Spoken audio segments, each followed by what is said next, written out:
If you're enjoying Pigoted Podcast, then why not sign up to our Patreon? You can find it at patreon.com/pigoted, and on there you get loads of extra benefits, such as early access to episodes. You get access to Pigoted Extra, which is extra content from our guests, usually about 45 minutes to an hour long of extra content every single week. You get merchandise, you get to ask questions, you get to be part of our Discord community. We have a Discord server where people chat and ask questions and discuss topics that have been brought up on the podcast. You get all that through Patreon, and it starts from just £3 a month. Plus, you'll be supporting the podcast. You'll be helping the podcast to grow, helping us to fund bigger and better guests and to pay for all the editing and that kind of thing. So please, if you are enjoying Pigoted, then think about signing up and becoming a Patreon from just £3 a month over at patreon.com/pigoted. Welcome to Pigoted Podcast. Joining me today is none other than Kennel. Hi, Kennel. You all right there? Hi. What is it that you do, Kennel? I am a battle rapper. How long you been a battle rapper for, mate? Since about 2015. I thought I was going to rhyme then. And I'm the best that you've ever seen. Oh, yeah, nearly. That was good. You got a syllable in there, like. Okay, Kennel, battle rapper since 2015. What is it we are going to be talking about today? We are going to be talking about cancel culture. Sweet. Okay, so let's drop ourselves right into the middle of this. So, cancel culture is a problem in the battle rap community. There's elements of it in the battle rap community, but it's something that I've taken like the battle rap community has kind of like changed a lot over the years. Like some shit that wasn't acceptable like 10 years ago, that was acceptable 10 years ago, isn't acceptable now. And a lot of that has come through like just how times have changed, which is how it should be. But there also have been elements of like online pylons and everything. Okay, well, I'm going to just quickly sort of put a little disclaimer at the beginning that I know next to nothing about battle raps. Yeah. I know almost nothing. I reckon I could probably name 6 battle rappers just because Facebook will recommend me stuff and go, oh, you want to watch this. And I think what it is I must have watched an episode of like a teacher rap battling a child like that went viral.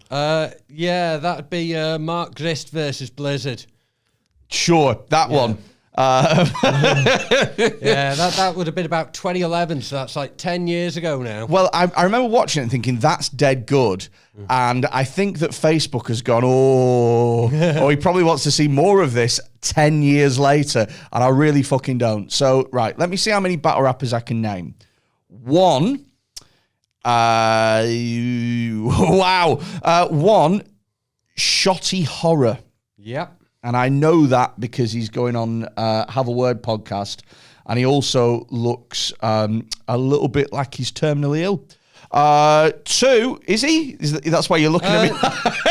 Imagine. Oh, fucking hell. He's not. He's in good health, isn't he? Yeah. He's flipping nails these days. He's been working out. Like, I think before lockdown, he was trying to get into wrestling and all this, but I don't know if he's still doing that, but he's fucking hard as nails at the minute. Wow. Well, I take it back, Shotty. I don't think you look ill. I think you look sick, as in strong. Right. Okay. So 1, Shotty Horror. 2, Lunar Sea. Yes. Now, I know who that is because I know that Adam was obsessed with him for ages. So, Lunar Sea. And because the way he talks, he sort of spits his words out like he sort of like that. And he just talks about mum's fannies being massive, as far as I can remember. Yeah, I believe he's doing a comeback battle for Premier Battles. Oh, has he gone away? I didn't even know he'd gone away. Well, like, pretty much all of his work took place in 2011, 2012. Oh, really? Yeah, so that would have been, like, when content was, like, very different. Back then, like, you know, like, when I say that the content of battle raps changed, most of it's done it in the way that I feel it should do, like, changing organically. Well, like, basically... Like, I mean, when you say it's changed, like, in my head... See, this is what was so interesting to me, because in my head, battle rapping is literally just your mum jokes that rhyme. Do you know what I mean? Yeah. So in my head, they go, like, they insult you, and then they talk about how hard they are. That's like like how it works for me. So it's like, oh, Canel, you smell. I'm gonna tell everyone that I fucked your mum. Do you know what I mean? Like that's how it is in my head. It's just your mum jokes, personal insults, and then I'm dead hard and I shoot people. Like that's what it is. So for me, hearing that there's some sort of cancel culture involved, isn't the whole point of battle rapping to insult the other person and make it rhyme? Or have I missed something?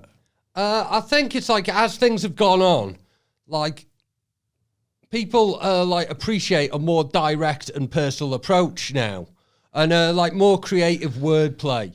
Like like these days, it's more common to have a rapper to just rap about shooting the other guy for 3 rounds, but in really creative ways, using layered similes and entendres and that. Gun behind your head, gun under the knee, gun in a paper bag. All over the place, like guns of varying sizes. Guns, big guns, small guns. Can't even fit them in the house, mate. Okay, right. Yeah. So it's still about shooting people, but in more creative, lyrically ambitious ways. Yeah, and the sort of community's kind of opened up now. Like there's a lot more LGBT rappers that are about now, and okay, so it used to be all straight white. I love how you stop there. Yeah, they're about now. Yeah. So the community's opened up, and that the same thing happened with comedy, because even if you go back as little as 10 years ago, comedy used to be pretty much the preserve of straight white men. And then now, most bills are a lot more diverse, and the stuff that's on TV is a lot more diverse, and it's opening up a lot more. So it's interesting to know that happens in the battle rap community as well. Yeah. So it's opening up a lot more. Is the subject matter that you're battling about the same?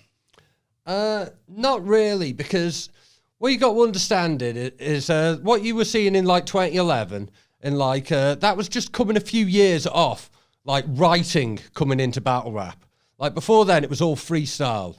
So stuff would be a lot more offensive those days. Like when you're freestyling, it's like you're doing crowd work. You're doing the first thing that comes to your head. Yeah, you're making it up off the top of your head. Yeah. Yeah. So things that were a lot less personal and more general were more common. Like you don't necessarily know the guy you're going to battling, but you know he's going to have a mum. She's probably not. A woman is going to have given birth to her at some point. He's going to have a mum, and that's all the information I need to take the fucker down. Well, there you go. Like, you know, there you've got a solid basis that you don't have to know anything about them, but you could say funny, insulting things to them. Right, I see. But at the same time, when you get into a more written thing, like talking about your mum isn't really talking about you. So yeah. So when you get more into personal attacks and character assassination, you have to know people about that. So that's kind of like driven like the change in the content. Okay, so what do they talk about now then? They don't do your mum jokes anymore now? Yeah, they still exist, like, but no one's really doing them at the top level. Really, it's like, because like most of the people who are at the top level have been doing it for like years. So throw me some names of people at the top level. Tony D. Never heard of him. Soul. Nope. I've heard of someone called O'Shea. He's O'Shea, yeah. O'Shea, absolute legend. He's from the freestyle era, and he's one of the few people that still represents with that style to this day. Like, I see. Oh, I tell you what else I've heard of. Shuffle T. There you go. I battled him recently. Have you? Did you win? No. Fucking hell, mate. Couldn't even beat Shuffle T. I don't know anything about him. I don't know if he's good or not. I just know his name. Okay, who else is at the top level? Top level. I'm talking in the UK now, but so a guy called Gemini, particularly. No, these all sound like Eurovision entries. Right. See, the thing is, like, we are sold 2016's England Eurovision entry. Do you know what I mean? It just sounds, it sounds camper than what I expected it to. I thought it was going to be like, you know, Mr. fucking Shoot 'em and shit. And they're all like, sold, Gemini. Yeah, that element does exist. There's more like leagues that are like just about like gun bar type content. So what do they talk about now? So sorry to interrupt. So the Soul and the Gemini people, what sort of stuff would you expect them to cover? They're not going to be doing your mum jokes, but what sort of stuff are they going to... character assassinations. You once went into Woolworths and stole some pick and mix, you dick. Like, stuff like that, or like... Yeah, but because everyone's been going so long, there's things you could say. There's going to be times when people have maybe bollocksed up an opportunity or something. Oh, or you could have been presenting on CBBC, but then you fudged it up in the interview. Yeah, and ultimately, the best way to get creative with something is not necessarily to find like something that's actually bad, because if everyone who was battling was as bad as they were made out to be, then it'd just be a nightmare. But like find something that's basically okay and make it sound bad. I have done one rap battle in my life. It was in Edinburgh as part of the comedians rap battle things that used to be a thing, and I rap battled Adam Rowe. And what I did is I did 3 minutes of jokes about how his mum is dead. And that was what I did. And then at the end, this was my final little thing. What did I say? All right, that's enough of your mum jokes now. I'm not going to do any more. Oh, by the way, did I tell you I saw her in Edinburgh? She's on the Ghost Tour, which I think is, there you go, you see? I think that's pretty funny. Lyrically, it's probably not very ambitious, but I thought it was a pretty fucking good... The content is there, like, flipping, like, the punchline's there. It'd just be like, if you were going to, like, do that, you'd maybe want to write it into a nerdy, multi-syllabic rhyming structure. But the punchline, solid. And ultimately, that's what it is like. It's just like, it's punchlines and setups.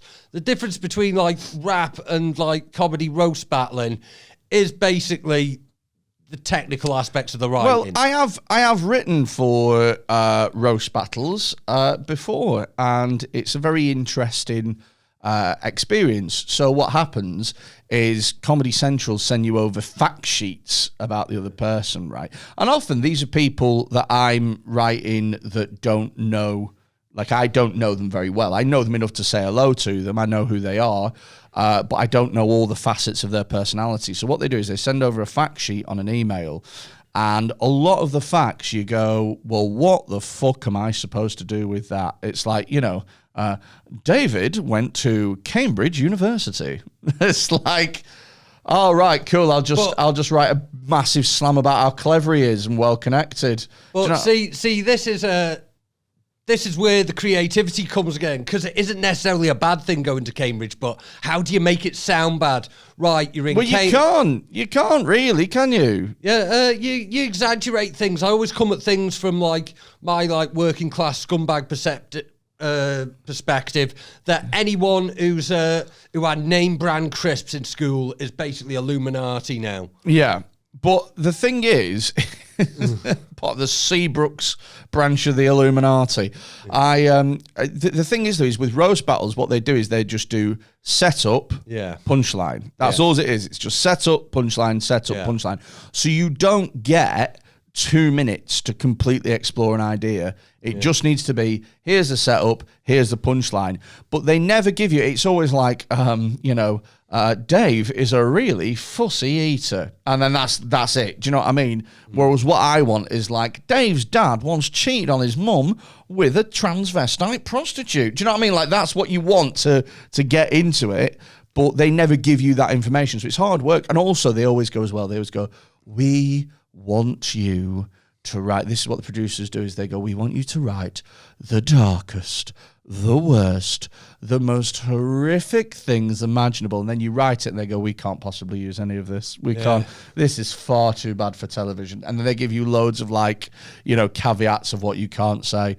Anyway, battle rapping again. So it's changed a bit as battle rapping, but it sounds like the core of it is still the same. But now it's less about your mum jokes, and it's more about how creatively you bring that across. Yeah. The game's just been raised, because the more that people do it, the more stuff's already been said.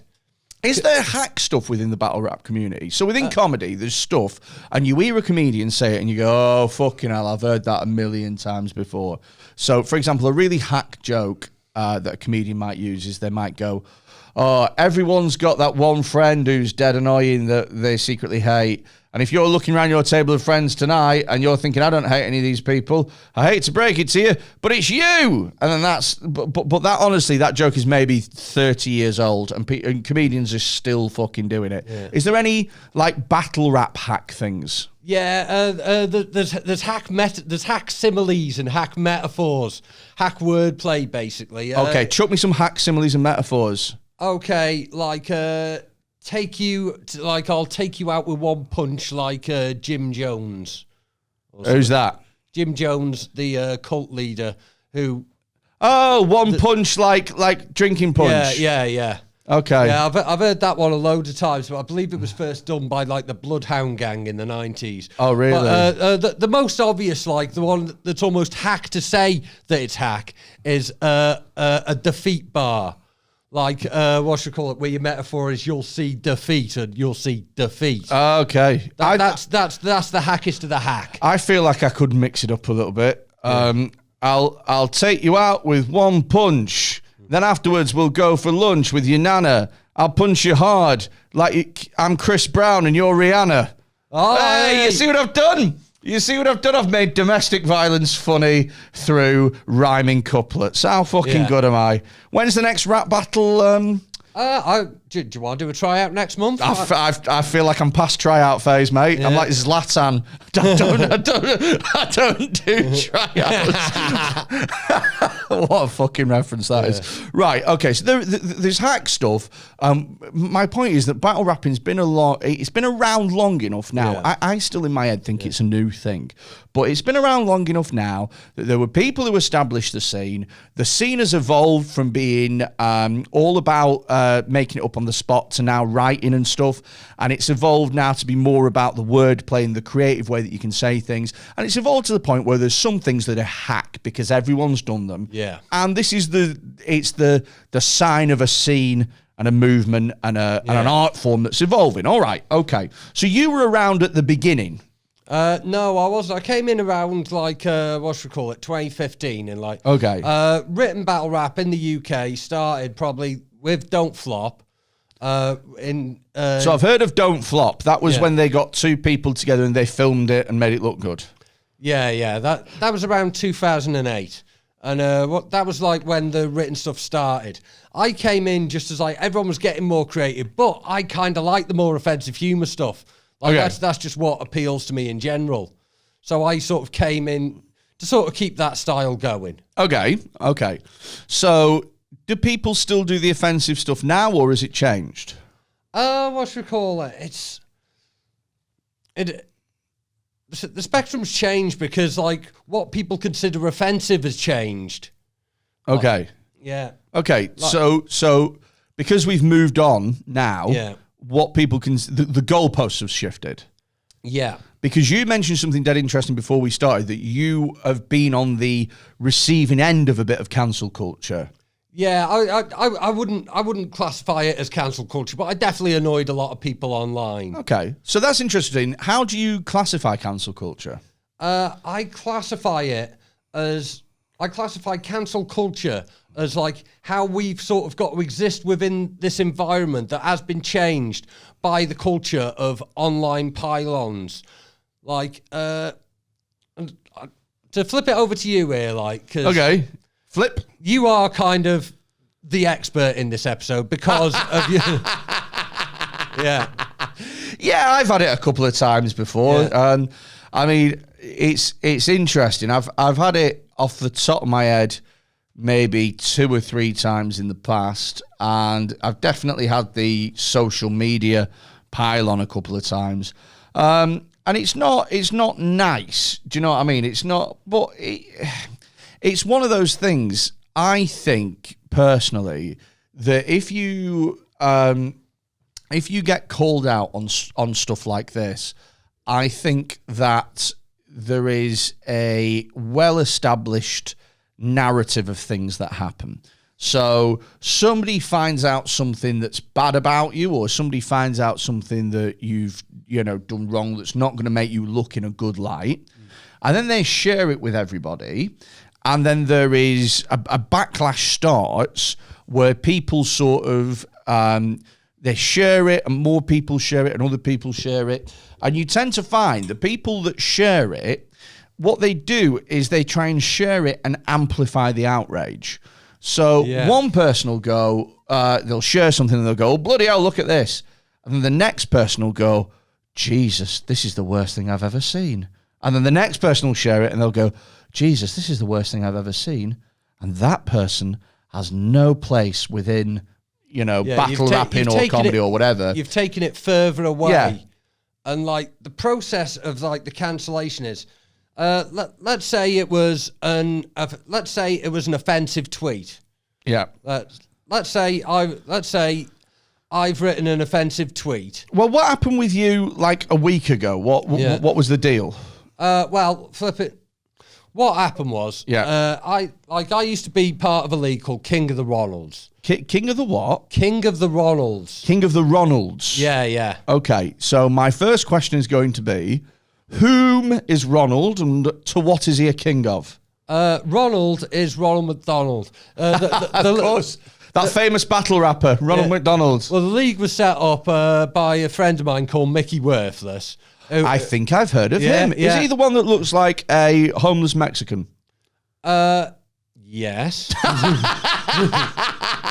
That was certainly how lunacy described it. Next thing you're going to tell me now that he's been fucking lifting weights and doing wrestling and now he's hard as nails as well. No, but very into skateboarding. Not so online now. But anyway, he established this league called King... What a Ronald is like he was with an American rapper called Philly Swain in London. Okay. Because Philly Swain was staying at his house and they were in McDonald's and basically Mickey was trying to pull the woman that was serving them. At McDonald's? Yes. So the woman that was working behind the counter at Mackie D's, he was like, that is my new life partner. This poor woman off a fucking 6-hour shift surrounded by burger grease and knobheads with no GCSEs. Yeah. I'll get cancelled for that now, won't I? Yeah. I think you'll find that McDonald's have a great graduate program. I'm joking. Fuck me. So he was pulling her. He was trying to, and Philly Swain was taking the piss out of him, saying, you know what you are? You're a Ronald. Okay. So that was it. Like Ronald's like I mean that's not how they came up with the name Ronald McDonald, is it? No. like let's have this weird sex obsessed clown that keeps trying to have sex with its co-workers. Okay. So it was him trying to pull somebody from McDonald's. Yeah. And that's where King of the Ronalds came from. Yeah. Okay, so what was King of the Ronalds then? It was a league like some would describe it as like kind of like a bit more of a punk rock attitude, but like actively trying to be cunts and do the opposite to what everyone else was doing. Like when like Don't Flop was doing the top 8 tournament, we had the bottom 8 tournament. Right. And so it was like a counterculture thing. You saw what everyone in the scene was doing one way, and you went, well, we're going to purposely do things the opposite way to see what happens. Yeah. Okay, right. Okay, and like one of the big things was the design of King of the Ronalds. It was set up by Mickey and Pigman Dan, and the flyers were always made to like not look anything else. The flyers look deliberately terrible and in a lot of cases offensive. Right. Okay. Yeah. Okay. Fast forward to and the important thing to realise is that they've all got fucking clowns on. All right. So when they've got clowns, is it the Ronald McDonald clown? Yeah, or other similar clowns. There's a trademarking issue there in there. yeah. It was. We do stuff like we steal people's event names and put on like a similar sounding name and all this kind of thing. I see. Right. Yeah. Okay. It was all this kind of stuff. And flipping years ago, 2015, right around the time I started. My mate Hulk, Hulk? Yes. Okay. Okay, your mate Hulk. I love how you dropped it in like that was the most normal thing. You use the word Hulk like I'd use the word Steve. You're just like, oh, my mate Hulk. Everyone knows Hulk. Well, that's what I call him. No one uses... Why do you call him Hulk? Why is he called Hulk? That's just what Let me guess. Let me guess. He was in a cinema watching a Marvel film, and then he was trying to pull one of the women that worked at Odeon, and they were like, do you know what you are, mate? You're a fucking Hulk. Nearly. He got it in prison. Yeah, He got it in prison. Yeah. What was he doing in prison? Was he getting angry and getting green and massive? I wouldn't like to talk about that. Oh, right, okay. But yeah. Okay. He's a sound dude, like he works for charities and that, but bit of a past anyway. But And in that past, he obtained the nickname Hulk. Sound guy, works for charities, but you wouldn't like him when he's angry. Indeed. Right, okay. So it was you and Hulk. I've forgotten what we were fucking talking about. Okay, here. like back in 2015, him and Mickey were like working on like a League versus League event flyer. And they made a flyer for it, and it had like all the clown faces on it, like. And there were like some leagues that are considered like white leagues, and some leagues that are considered like black leagues. This doesn't stand up to scrutiny, right. But it's like kind of like a prejudice that people have in their heads. So what made something a white league and what made something a black league? It's what other people think the audience of that league is. I see. So they were like, so they're like, this league is going to have mostly white people in the audience, so it's a white league, and this league is going to have mostly black people in the audience, so it's a black league. Yeah. Because we sort of have similar things within comedy nights. Yeah. So in comedy, your average stand-up comedy event is going to, generally speaking, is going to be made up of sort of 90 to 95% white audience. It's very white dominated, but there are nights that run that are like black only performers events that attract a black crowd. There's Desi comedy as well, that is sort of Indian comics and Asian comics, and that attracts a similar sort of crowd, and it works really well for stand-up, because what happens is, like, I don't want to particularly just perform in front of a white audience. I want to perform in front of everybody. Do you know what I mean? Yeah. And if it brings different people out the house and goes, do you know what? This kind of entertainment is for you. You'll really enjoy going to comedy nights. You should try it more often. And what tends to happen is you get some people who watched never watched comedy before, then they went to watch a Desi comedy club, comedy show at a comedy club live, really enjoyed it. And then they realised that, the Desi comedy show wasn't around for another year, but this comedy club ran events every weekend. And they were like, oh, we'll go back in a couple of weeks then.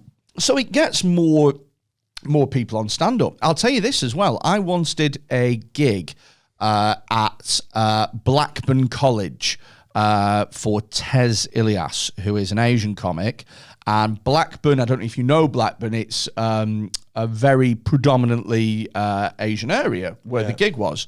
And so we got there, and it was in an Asian sort of neighborhood kind of college type. I don't really know how I'd describe it, but it was an Asian audience of 100 people, and I'd never performed before to an audience full of people that weren't white. But what was interesting is I'd never really realised before until it happened. I was like, oh, how weird. And so I went on stage, and there were people in the front in like full Islamic like burqas and stuff like that. And I was like, wow, well, if they don't want to show the tops of their heads, then they are not going to like me talking about my dick for 20 minutes. You know what I mean? Like, I feel like I am a misbooking for this particular event. And I judged the crowd based on what I could see. And I'll tell you what, it was a fucking brilliant show. It was one of my favorites, because it was, if you perform in front of a group of 18, 19-year-old white students now, I hate it, because they're all like, oh my God, he just said ladies and gentlemen at the top of the show. That's just so inappropriate. What about people who are non-binary? What about people who are gender fluid? And it's like, for the love of God, can you just sit and enjoy and watch the show and then analyse it and be a knobhead afterwards? Do you know what I mean? It's almost like they come to be offended. Whereas I expected it of this crowd, and it was the total opposite. It was like no one had given them the memo that they were meant to be offended by everything, and they were fucking brilliant. And if I ever had a chance to do it again, I would jump at it. And I remember going away thinking, oh my God, I really hope that more of these people turn up at more comedy nights, because it would make my life so much, it'd make my enjoyment of my, craft so much more. So I understand that you have some shows that garner, white audiences, and some shows that garner, black audiences, and it's not something that you actively try and cultivate, because at the end of the day, it's like whoever buys a ticket. Do you know what I mean? Yeah, flipping. It's not really something that you could even use as a category in battle rap. It's not like that, but those preconceptions exist, and but the flipping. But the point is, like, back in 2015, like, the thing is, you're not allowed to say, like, no one wants to actually say that, one league's a white league and one league's a black league. Because then people would have to kind of, like, address a few of their own prejudices if they admitted it. Like, Hulk, who's, like, mixed race and been in prison. If I was to, like, rap a full round about gun bars, like, no one expects me to actually have a gun, like, so I'd get judged on creative wordplay. But whereas Hulk, who's like a flipping hard-looking mixed race dude, rap the exact same bars, he'd be judged on his believability. So like those prejudices do come into it, but no one likes to admit it. But it is a thing. I see. So just to sort of clarify then, because when I'm talking about like Desai comedy nights and Black comedy nights and sort of Def Jam comedy nights, they exclusively market themselves to these audiences. Yeah. So the Desai comedy nights will book just Asian acts. The Def Jam ones or the Black ones will book Black acts, and then maybe like there's one really fucking funny one that a guy called Che Burnley runs, and he books a token white for each gig. So he's like, and he introduced it in the section as this is the token, and the idea is that he's playing on the idea that in these in these sort of mainstream comedy nights, they'll often have like a token act in the middle, and he's sort of subverting it. It's very funny, but they themselves market themselves that way. Yeah. Whereas what you're saying is with that, no one wanted to be the one that pointed it out. So that's the difference. Okay, I'm with you. It basically comes from like the audiences, the more online end of the audience's perception, and like things are done to address this. But like Mickey and Hulk's original joke in 2015 was like, what if they just did an event called Blacks versus Whites? Okay.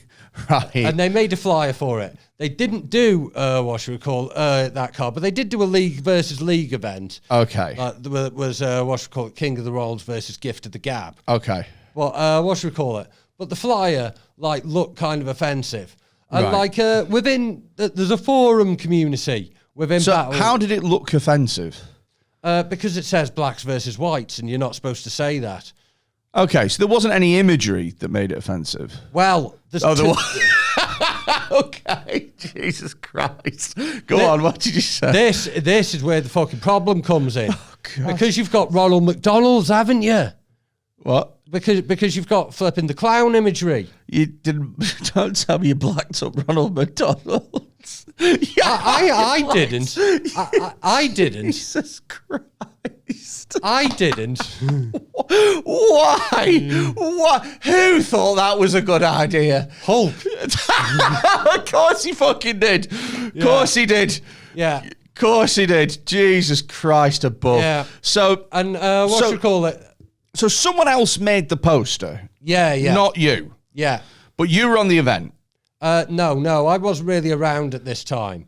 But Wait, think about a minute. So if you didn't make the poster, if you weren't on the event, why are you getting the shit for it? Because I post it in the forum. And a lot of... so when you say the forum, what's the forum? A battle rap forum. I see. So again, that's another similarity with comedy. So we have a few comedy forums with comedians on.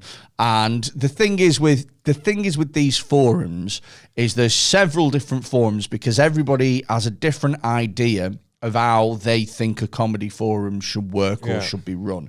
So there's one just for professional acts, and they won't let anybody in who's an amateur, and they won't let anybody in who's advertising gigs for less than a certain amount, and it's their way of keeping a minimum wage bracket within the community. Then there's other ones that will let anybody in, but you can only advertise gigs and stuff, because they think that, that's a useful resource. Whereas, because otherwise what happens is that people spam it every 2 seconds and they put in, clips of their, you know, their shows that were filmed on a fucking shit mobile phone, or they put in podcasts that they were doing that are struggling to take off, or they put in, you know, all sorts of crap, or they ask stupid questions. Do you know what I mean? And it just, you get a notification every 2 seconds. It's just a bit much. So all the forums have different rules and stuff. Is it like that in battle rapping, or is there just the one main forum? It's kind of like there's one main forum for the UK and a couple of other like splinter ones that are just for business with that in that league. Okay, so you posted something in that forum. Yeah, and it was that flyer, and here's where I fucked up, is like I thought everyone would remember King of the Rolls and remember all this. So why did you post it in that forum then? Because there's a similar event coming up that's like one league that isn't really a white league but is considered a white league by some people. There's one league that isn't really a black league, considered a black league. They're doing a league versus league event. So like I posted it up there like, oh, remember when Hulk did this? And like I thought I was like reminding people that old joke.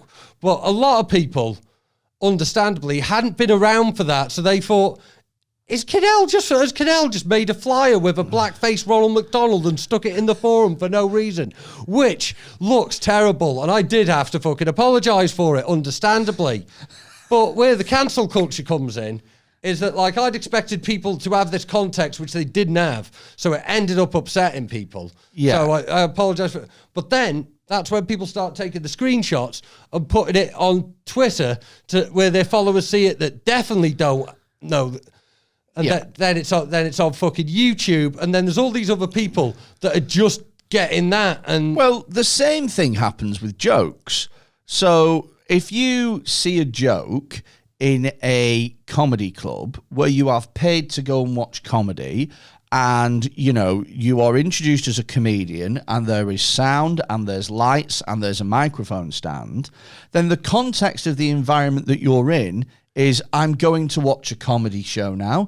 Comedians tell jokes.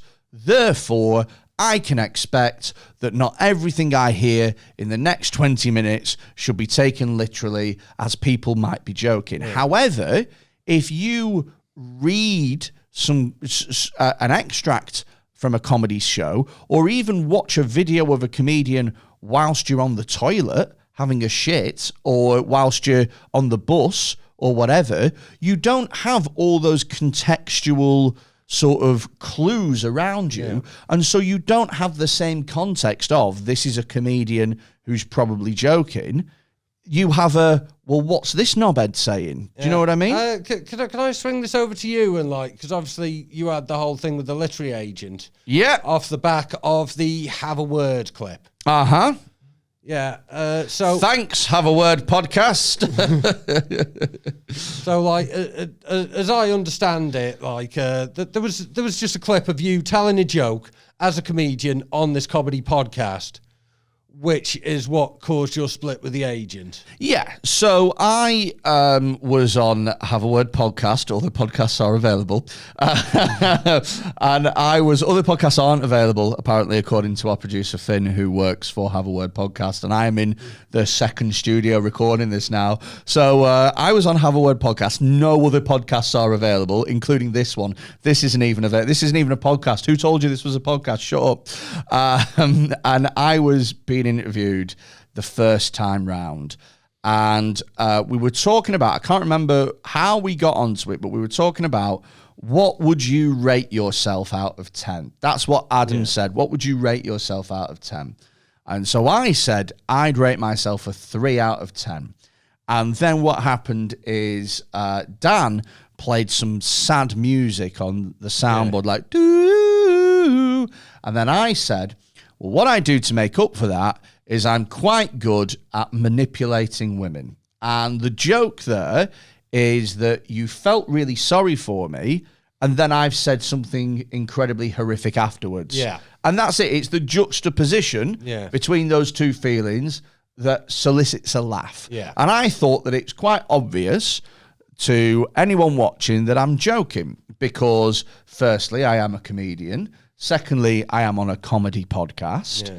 And thirdly, that's, you know, clearly true. But what happened is that there was somebody, my literary agent at the time, decided that this wasn't a comedy podcast, it was an interview, and that I had really gone on there to talk about manipulating women. And I think as well, she as a woman went, well, he's not manipulating me. And I think that there was an element of that in there. Now, obviously, if I was that good at manipulating women, I'd have got her to fucking stick with me. But, you know, that's by the by. But the thing is it was kind of ridiculous. Yeah. So was it like all about her reaction to it?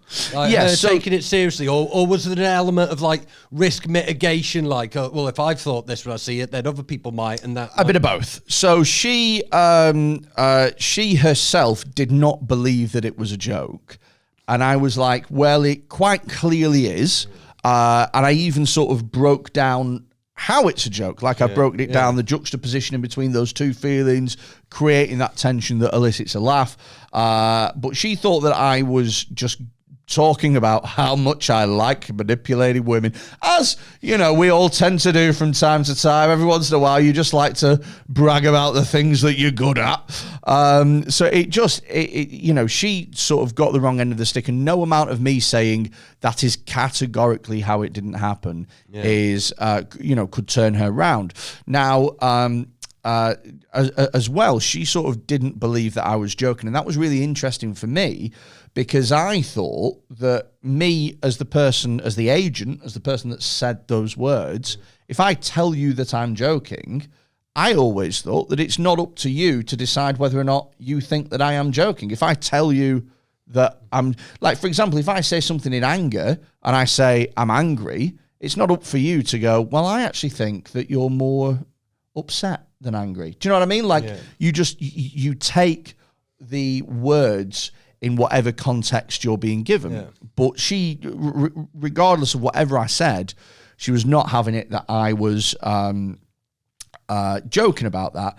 And she also believed that other people would look at this and think that I was being serious, and that would stop me from being able to get a literary deal. And my response to that was, well, Hitler's got a book.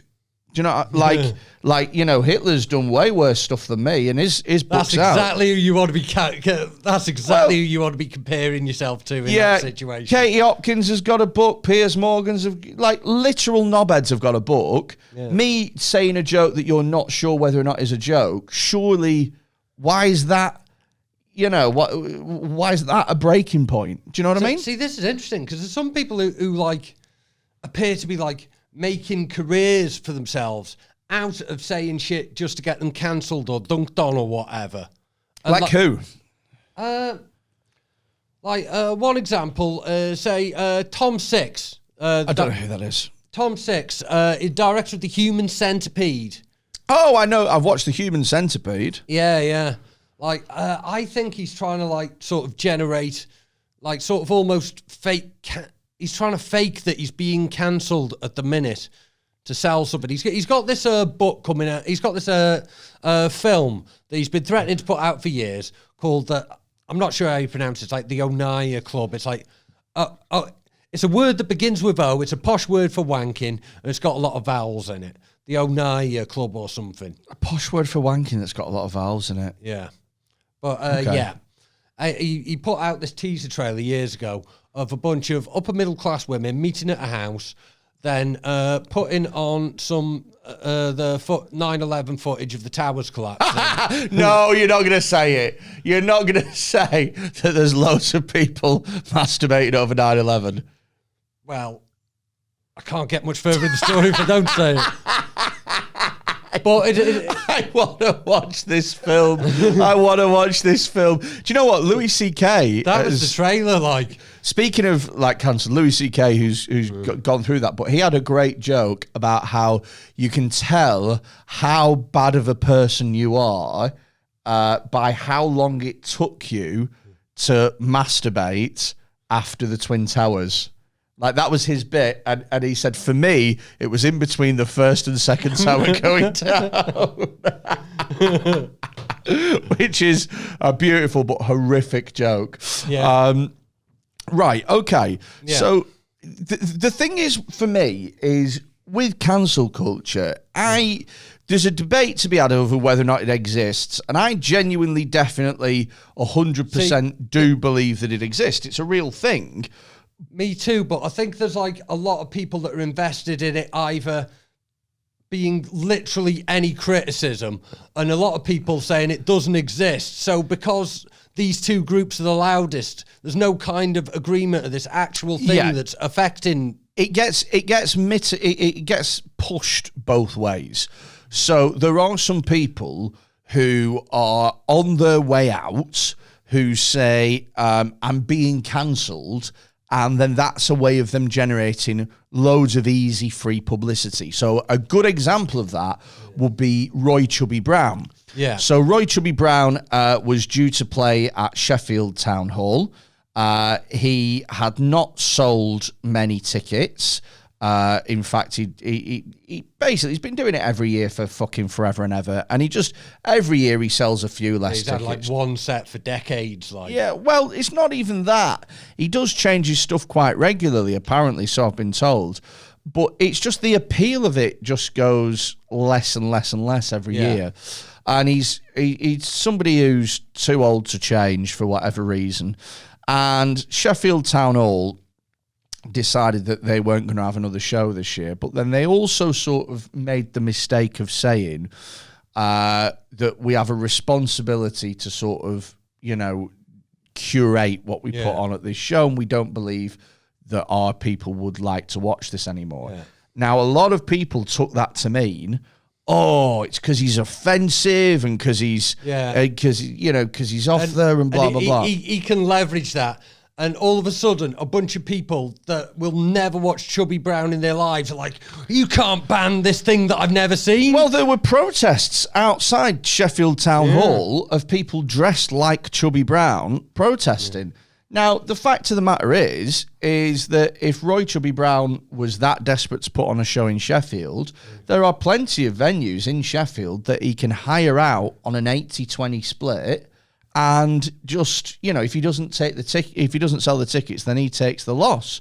But I imagine he won't want to do that because he's well aware that he sells less and less tickets. So, or fewer and fewer tickets. So what he's done, or what his publicist or agent or PR has done, is they've turned this into a cancel culture debate when actually it's more of you're not selling enough tickets debate.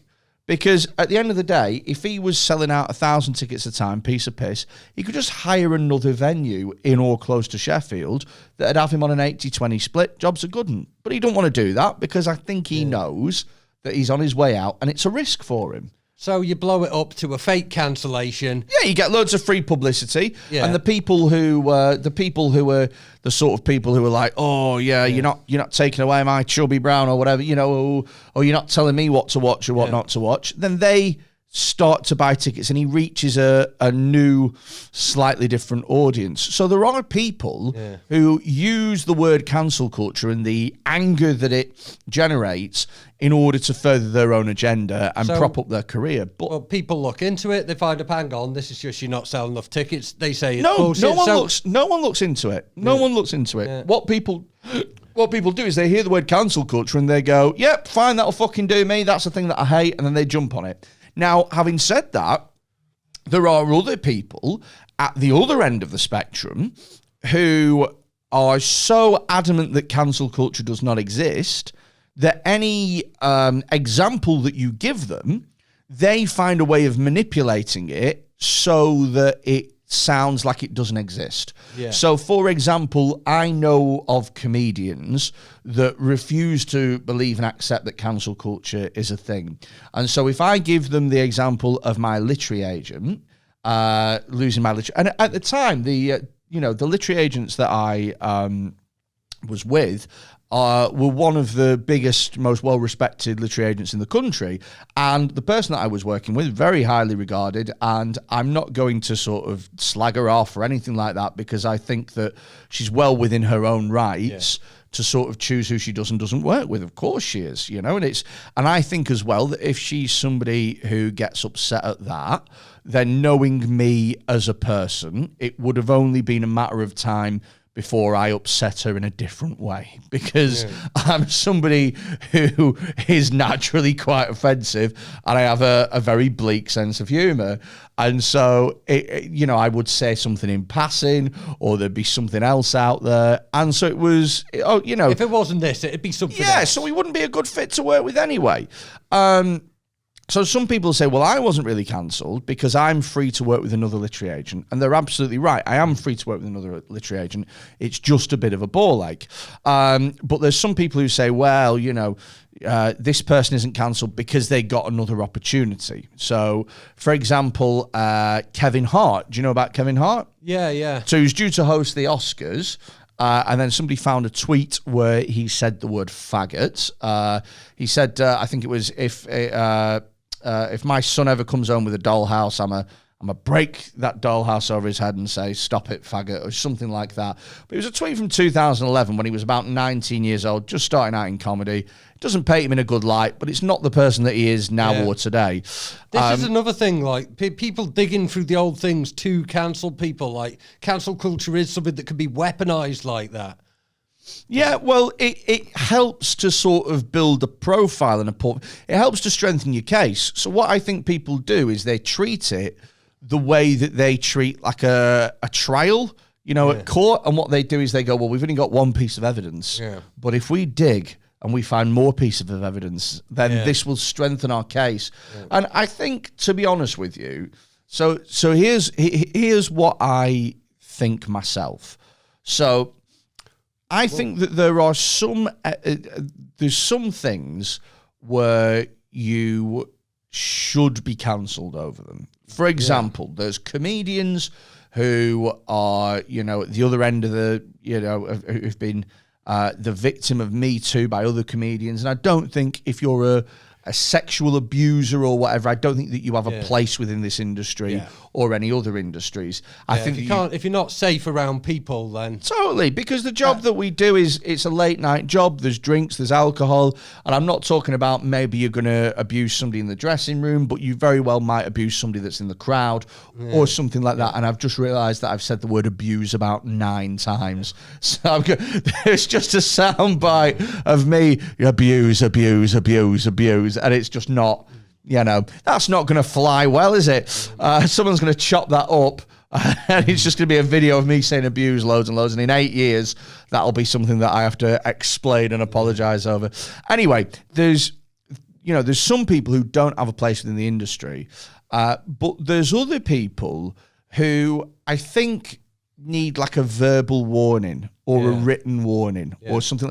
Not everything needs to be cancelled or fine. Yeah, so it can't flip in like actual sexual abuse and flipping questionable material that could have been better worded can't be the same punishment. So I think with for example, sharing the poster that you shared online, I don't think that that's a cancelable thing. I don't think that that's something that you should get a massive social media backlash for. And I didn't get I got a bit, but I'm putting this as my example of what I know what happens. I think I had a few pints at the time. I didn't think this will be it. Yeah, but I think that the worst that something like that is a verbal warning, where somebody goes, "Look, man, that's look," and you go, I was just doing it this way, but I could see how people take it in the other way. Yeah. I should have put more context behind this, and I should have understood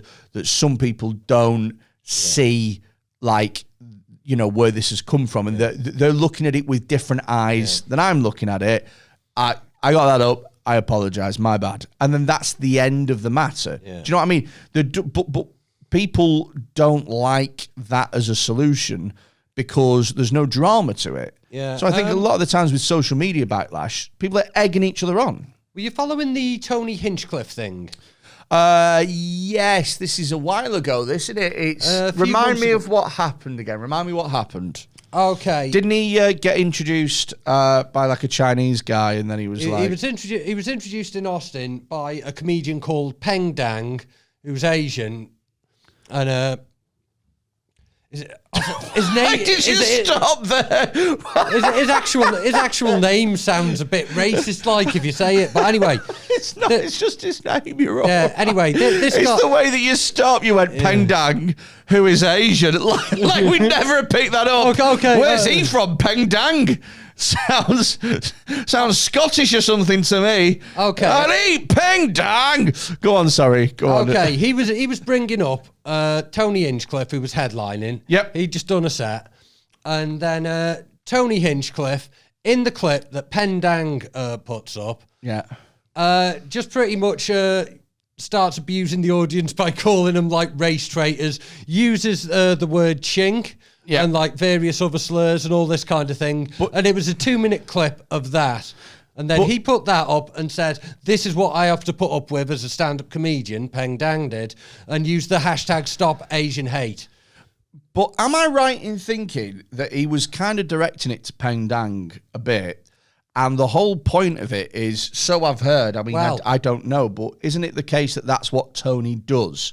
So his thing is that he will go on stage and mercilessly abuse the person that he's introed him a on. roast guy. It's like shots at everyone, but if you only show him taking shots at one kind of person, it looks bad. But like what happened in the aftermath of this clip of Peng Dang's one, he lost his agency, they lost their venue for their which they do a comedy podcast with a live audience called Kill Tony.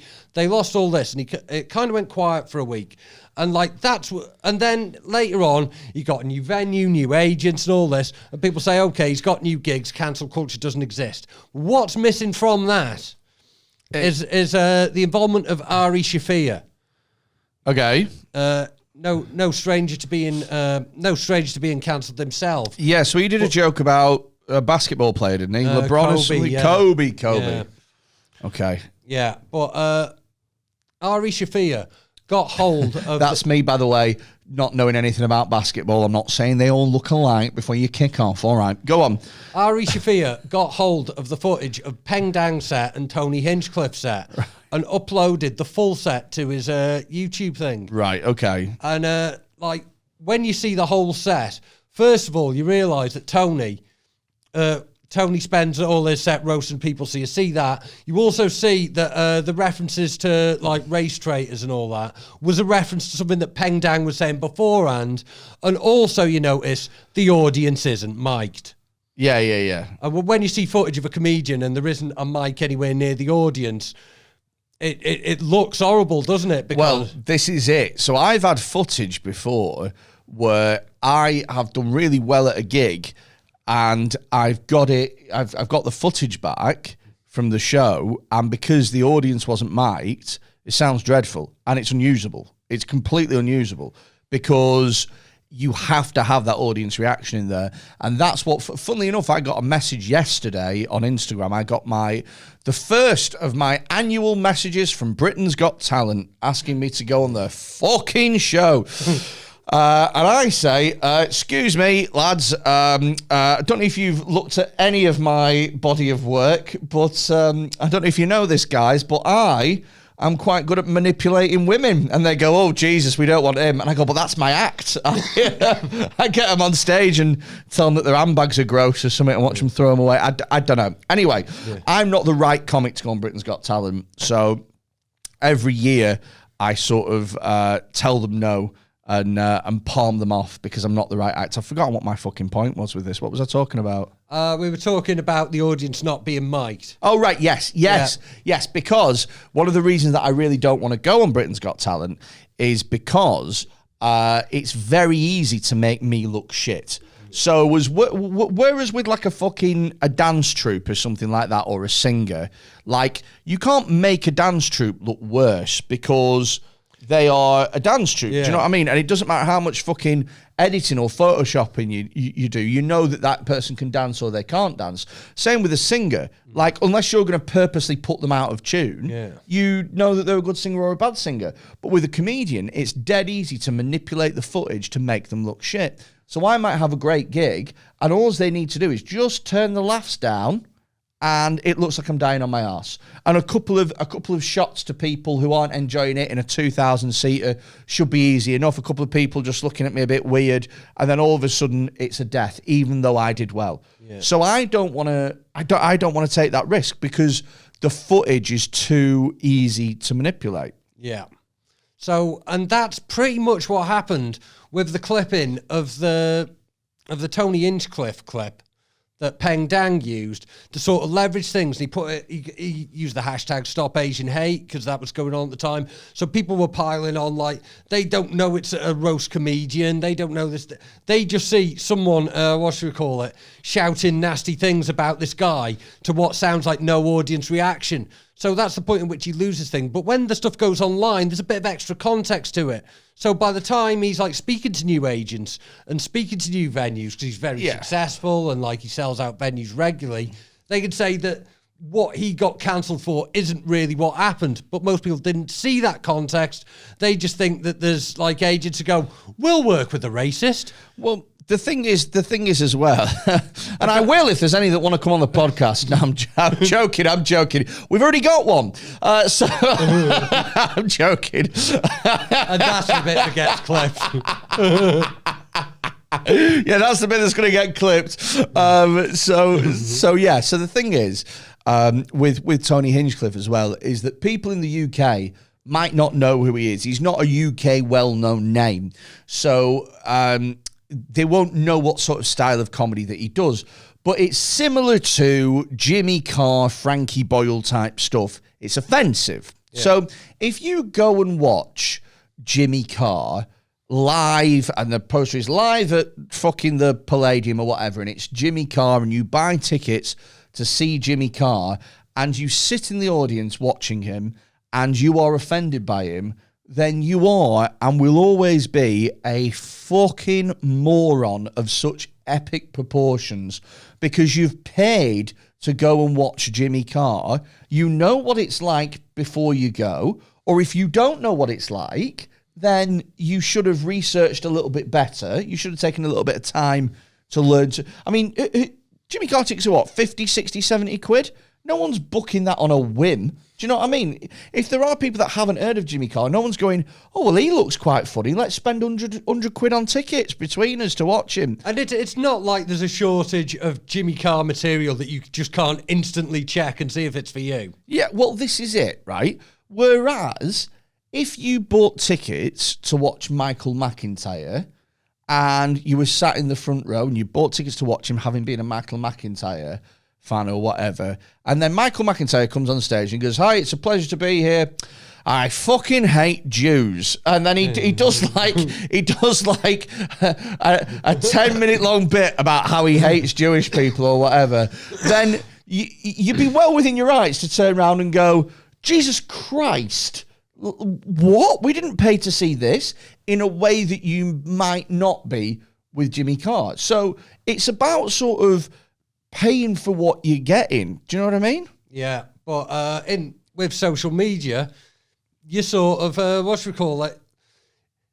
you can't really control the audience to the same degree. It's like I said, like if there's an offensive clip, if you see a clip that offends you by someone who I'm not following, and then you repost it saying, look at the state on this, and then I see it and it offends me.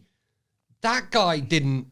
You put it onto my timeline. Yeah, he didn't sign up for it. It's not like he went and bought tickets. Yeah. He was just going about his day. So like the crux of cancel culture is that it's okay to repost the offensive material as long as you're accusing someone else. Yeah. So, and there's a lot of as well, I'm offended on behalf of people. Yeah. So, like, I'm offended on behalf of people, and I'm going to share this clip with those people so that they get offended, so I was right. And it's like, what? Yeah, but, like, see, I feel like you've offended the people then, because you've put... I mean, what the fuck is a Lawrence Fox? He's like, I'd love to get him on here, I'd fucking love to get Lawrence Fox on here just for a laugh. Numbers. You what? Yeah, do numbers. That's why I'd love to get him on here. That's literally the only reason, mate. I wouldn't want to, just see what he's like. Well, I would actually just like to see what he's like as a person. Yeah, but I don't follow him. I don't watch Question Time, yet somehow he manages to get in his feed every day by people like quoting his stuff and wanting to tell me how much of a bellend that they think he is. Yeah, I'm the same as well. So when he did he did something about the Black Lives Matter movement, and he did when Benjamin Mendy got arrested for sexual assault. I think he tweets and like, "Who's kneeling now?" or something like that. Yeah. And I remember looking at that. I've got fairly thick skin, but I remember looking at that and thinking, "Jesus fucking Christ, that's awful." But you know, like you said, numbers, numbers on the pod. No, I'm joking. That's it. Like, it is awful. It is genuinely awful. Now he is a cunt, but he would never fucking. But he survives off. So there are other. But he's making a career off it. Like, is he? Well, yeah, he is the answer. But he's not making a career in terms of he'll never get the career that he wants. So he wants to be a serious, credible politician. But the man got beaten by a fucking YouTuber in the. But does he though? Because like he didn't put up the money for that. Like, is he just leveraging this social media infamy and like just getting all these engagement statistics? Because it was other people that put up the money for him to run for mayor and have a fucking bus with his mayor on the side of it. So possibly. So like he must be leveraging. So like they're not doing it because they were a fan of whatever the fucking Inspector Moore spin-off was on. Like, they're fucking doing it because he's leveraging these engagement figures that he's got from people calling him a twat. That's very true. He'll never be mayor, but he's doing a damn sight better than what he would have done with his career as it is. And maybe that's something to look at in it, is that it does, for everybody that it hinders, if you're willing to lean into it, it does help as well. And that's fucking gross. I'll tell you what, going back to the internet thing, you can never accurately predict how people are going to take offensiveness and stuff like that. So, for example... But you can never predict anything Well, for example, I do quite a lot of stuff with a Man United fan channel called Stretford Paddock, and I'm a big Man United fan, and so I really enjoy the fact that they pay me to come down and talk about, football or whatever. And occasionally what I'll do is I'll wind some of the fan base up because I'll be a little bit inappropriate and stuff. Anyway, right. I do a thing at Man United. I did a thing the other week called Uncensored. And what Uncensored is it's me and another sort of Man United fan channel YouTuber called Adam McCullough, and we sit down and we talk about football, but it's uncensored. So you would imagine that for something that has the topic uncensored, you would imagine that that's a fairly good indication that you are about to listen to some content that you might find offensive. So on the last show, we talked about the Man United footballer Kleberson, who played for United 2004-2005. He apparently was meant to go to United in the summer of 2004, but his transfer had to be delayed until the winter because his wife in Brazil was only 15 years old, and he wanted to bring his wife over, so they had to wait 6 months before she was old enough, Christ. Right? So I reckon I made conservatively 10 good paedophile jokes, and maybe 50 bad ones, but I referenced it a lot, right? And then we also talked about Jesse Lingard, who's another Man United footballer, and I said that Jesse Lingard was poo, right? Now, in the comments, people absolutely lost their fucking shit about me calling Jesse Lingard poo. And I had to go, hang about a minute. I think so loads of nonce jokes are absolutely fine, but me calling a football player rubbish is something that is offensive to, like, how do you even formulate your moral compass? Like, if I'm trying to, let's take out whether or not I'm trying to offend anybody. Let's say I'm purposely trying not to offend somebody. Well, if I had a choice between one of those two things, which was going to offend somebody more, the Cleberson pedo jokes or saying somebody's poo, you'd imagine that it'd be a fairly safe bet to say, well, saying somebody's poo is not going to upset anyone. But it was the other way around. And if you can't even second guess what people are going to be offended by, then what possible chance do you have of... It's not even like walking a tightrope. It's like walking a tightrope that you can't see in front of, so you don't know where it's going. Well, this is it. Like going back to like when I mentioned like the reward mitigation, the risk mitigation thing that your literary agent was dealing with. Like now, like if someone's like dealing with a new client, do they have to look at them from the lens like, is there anything about them that someone could find without knowing the context, without knowing who they are, and probably never going to buy their products, but could still inspire them to a kind of outrage which could catch on with other people and create reputational damage that's going to outweigh... Yes, well, that's been the case for quite some time. So I remember, God, this is going back a few years now. Well, like prior to the advent of online shaming, like everyone always had, well, if something does go wrong, I can provide the context.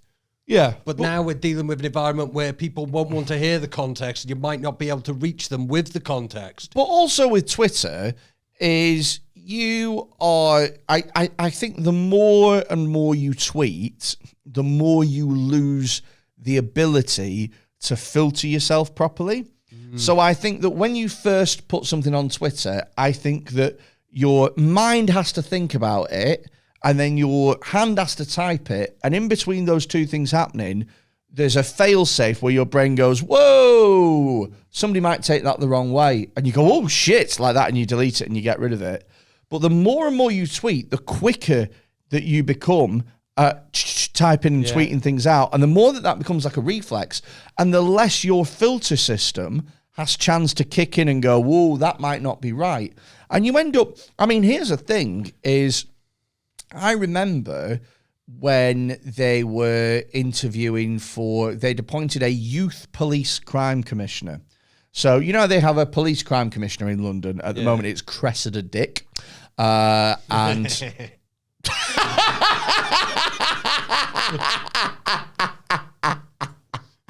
Did that get you then? Yeah. Yeah. You're laughing at the word dick, weren't you? Yeah. Yeah. It's the Cressida and all, like, you know, it's 2 comedy K sounds in there. Okay.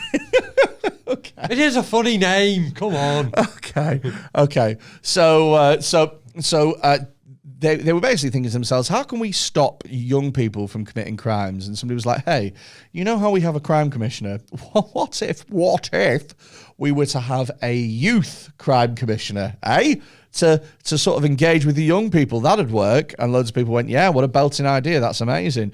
And so they appointed one, and she lasted, I think she was 17 when she was appointed, and she lasted all of about 2 days because somebody went through her Twitter profile and found that when she was 13 or 14, she used a racial slur, beginning with P and is 4 letters long. Do the crossword in your head.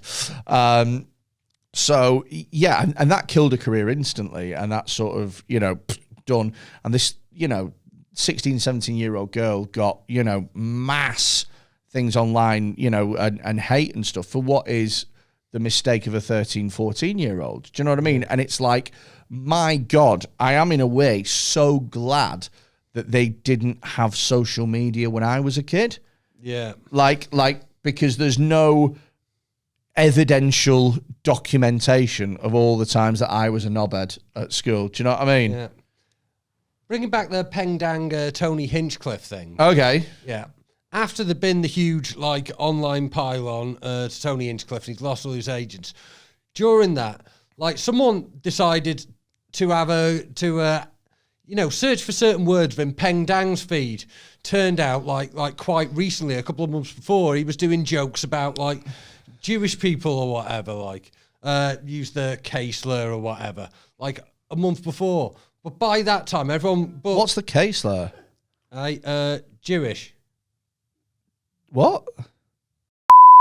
Oh, don't say it, mate. Jesus Christ. I didn't think that you were going to... I just think that you were going to say it. Yeah, you're going to have to bleep that out. Fuck me, that was funny. Yes. Anyway.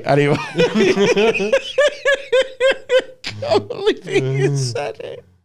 I thought that you were going to go, hey, like that.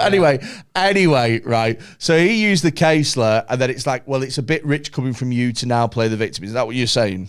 Well, not so much that. It's just that no one really saw that because they were so busy piling onto Tony Hinchcliffe. And, like, there's a lot of things like, have you heard of, like, these, like, chain blocking sites? Sort of, maybe. Yeah. Not sure. Yeah, there's like things you can do, like you put a certain tweet, say you want to block everyone who liked a certain tweet or follows a certain whoever. Oh, really? Yeah. Oh, fucking hell. Like you're probably blocked by a guy called Seth Simons. Am I? Like probably. Oh shit! How come? What have I done to Seth? Seth Simons, he's pretty much because every comedian I think is good is blocked by him, like, okay. But because they're using these blockchain things. But should I see if I'm blocked by Seth Simons? Yeah, I'm gonna look now. It's S is SAS. Oh, just a sec. I'd be fucking amazed if I am. Right, so SAS. Yeah. Yeah. IMONS. ONS. So like S.A. Simons. Oh, right, okay. It says these tweets are protected now. So yeah, I can't see. So I'm not blocked, but I can't see. But yeah, he's got a lot of people blocked. Who he is? This is his bio, okay? I write humorism, a newsletter about Labour, inequality, and extremism in the comedy industry. Jesus Christ above. Send tips, Seth.simons@gmail.com, and his website is humorism.xyz. Fuck my life. Go on, what does he do? He's big into onto the side of identifying people who need to be cancelled. Do you remember Shane Gillis? He was going to be on SNL. Well, I'm just looking here, and literally an article from a couple of days ago.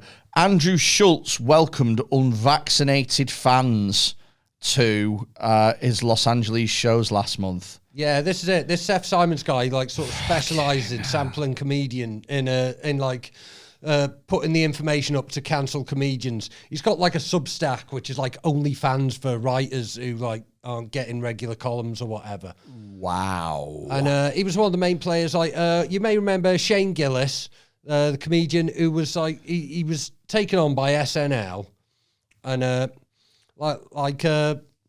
oh God, yeah, he did something, didn't he? I can't remember.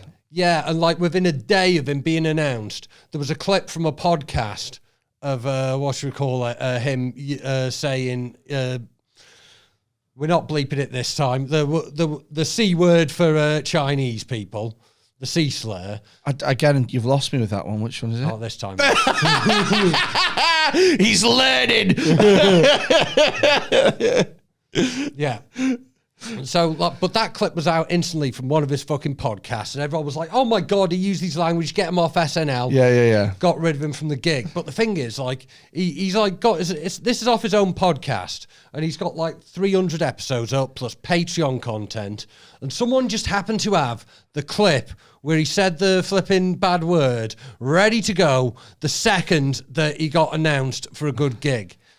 I see. Well, there's another thing that happened recently with Janie Godley, and apparently, so I've heard of certain prominent figures within the Scottish comedy community. That sounded like I was doing the accent then. It's not the Scottish comedy community. There were people who had tweets of hers ready for when she, like, for the prime opportune moment. And I just find that, I don't know, I just find it weird how it's sort of been, people's outrage is being weaponized. But I find it weird, but not surprising at all. Yeah. Just finally, obviously, because we've both been on the other half of social media, outrages and stuff. I mean, I've done jokes in the past as well that people didn't like or enjoy, and I've had people moaning and being dickheads about it. And do you know what I mean? Like I've explained myself, and I didn't apologize or anything like that, because I think that often when you apologize, like I'd happily apologize for stuff, but I think that when you apologize, it makes things worse, because what they do is no one goes. It never stops there, does it? Like, then they've got to assess the quality of your apology. Were you being sincere enough? Well, this is it. So what happens is they never go, he said sorry, fair enough. Do you know what I mean? Everyone makes mistakes. What they do is they go, well, I think you'll find that in the apology, he says I 7 times, but he only says you twice, which means that he's thinking about himself more than this isn't a good apology. And it's never ending. And so I explained myself. I didn't apologise because also as well, I sort of defend my right to make bad jokes on stage because I'm learning. And the whole point of comedy is that you'll be bad at something. Like anything, you'll be bad at it and then you'll do it more and more and then you'll get good at it. But if you want really good comedy, then you have to be prepared to allow really bad comedy, because nobody just does stand-up and is good at it. You have to have that learning process. And without that, you don't get great art. So, oh God, did I just refer to myself in a way as great art? Disgusting. But if you compare it like a painter, if you like cancelled Picasso before he made a masterpiece, then you wouldn't have the masterpieces, because he would have had to be shit for ages, because everybody has to learn what their style is and what their rhythm is. And if you don't allow people to make mistakes in the learning process, then you're never going to get people who grow up to be great. That's my thought on it. But what was the social media backlash like for you? The first thing you notice is that the abuse, not the abuse, the criticism, we'll say, because like in my case, say fucked up, did need to apologise, but it's like the people who want to attack you and call you out, they're in your mentions. The people who look at it and think, actually, I think this is bullshit. I don't really, they go to your inbox. Yeah. Okay. So like there are people that say like, no, I don't agree with this. But those people that haven't necessarily got the time to argue with everyone who's busy calling you a cunt. So like when these things happen on Twitter, and that's one thing that's kind of changed my perception of it, is like when you see an online pile-on, it looks like a lot of people agreeing. But if no one's disagreeing in public, then there's an illusion of consensus there. Yeah, it's quite often a vocal minority, in that it's not a majority of people, it's a minority of people, but they're shouting so loud. Also, if it's the only people that are talking about you are the ones with the negativity in the timeline, then that's all they want to see. And a lot of times people might not message you and say, hey, listen, I actually thought that post was very funny or whatever. They might say, hey, look, I know the post was out of order, but you don't deserve what's happening to you now. Yeah. Do you know what I mean? Are you worried about work going forward? Are you worried about that? Not really. You don't think it'll affect work or anything like that, or you're hoping that it doesn't? Well, we certainly haven't got to the point in battle rap where where people are like doxing anyone or anything like that.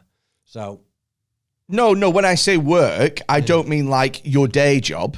Yeah. I mean, like, are you worried about work in terms of people not booking you as a battle rapper?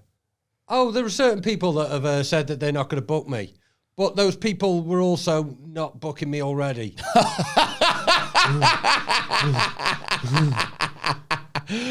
I am going to continue to not book this person, but now I have a valid reason for it. Yeah. And they did beforehand, like, he's a dickhead.